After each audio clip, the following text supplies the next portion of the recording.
भाजपचे कार्यकर्ते थेट ऑफिसमध्ये घुसले, काळीशाही पिकली, तोडफोड केली कार्यालयाची। पोलिसांनी त्याला प्रत्युत्तर देत जोरदार लाठीमार देखील केलेला आहे।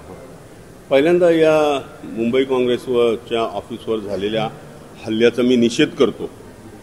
आपण बघत असाल गेल्या 2 दिवसापूर्वी राज्यसभेमध्ये अमित शाह यांनी आंबेडकर आंबेडकर आंबेडकर अशा पद्धतीचं वक्तव्य केलं आणि भगवान इतना टाइम बोलने के बाद भगवान के इधर स्वर्ग में आपको जगह मिलती थी अशा पद्धतीनं बाबासाहेबांचा अपमान करणारं वक्तव्य केलं।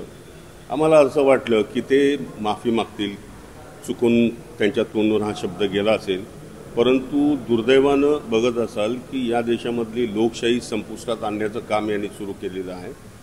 आज संसदेमध्ये सुद्धा डॉक्टर बाबासाहेब आंबेडकरांच्या पुतळ्याजवळनं आम्ही मोर्चा काढला। खरगे साहेब, राहुलजी आणि आमच्या सगळ्या सहयोगी पक्षातल्या सगळ्या खासदारांनी मोर्चा काढला आणि मोर्चा अत्यंत शांततेने जात असताना सुद्धा या ठिकाणी मकर द्वाराजवळ सगळे भारतीय जनता पार्टीचे खासदार जमून त्यांनी आमचा रस्ता रोखण्याचा प्रयत्न केला।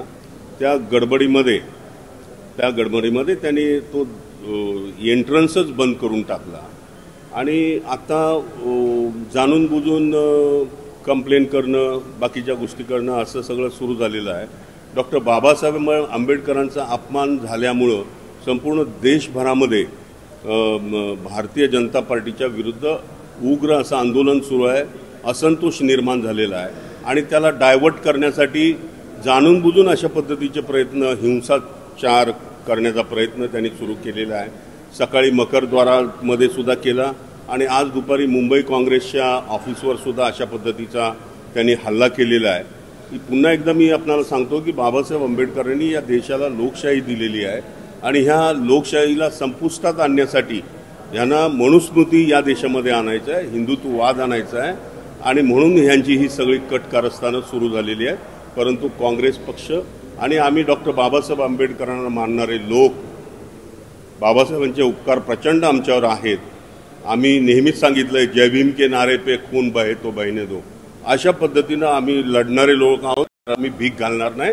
त्याने किती हिंसाचार करण्याचा प्रयत्न केला तर जनता त्यांना प्रत्युत्तर दिल्याशिवाय राहणार नाही। बाबासाहेबांचा अपमान झालेला आहे आणि त्याचं डायव्हर्शन करण्यासाठी यांनी सगळा प्रकार सुरू केलेला आहे, याच्यामध्ये दुसरं काही नाही आहे। मुंबई काँग्रेसच्या कार्यालयावरती उद्देश काय असेल भारतीय जनता पक्षाचा हल्ला करण्याचा, शाळी फेकण्याचा? त्यांना बाबासाहेब आंबेडकरांच्या बद्दल जो अवमानित करण्याचा प्रयत्न झालेला आहे ते डायव्हर्ट करण्यासाठी आता ते हिंसाचाराचा आसरा घेत चाललेला आहे, याच्या पलीकडे काही नाही।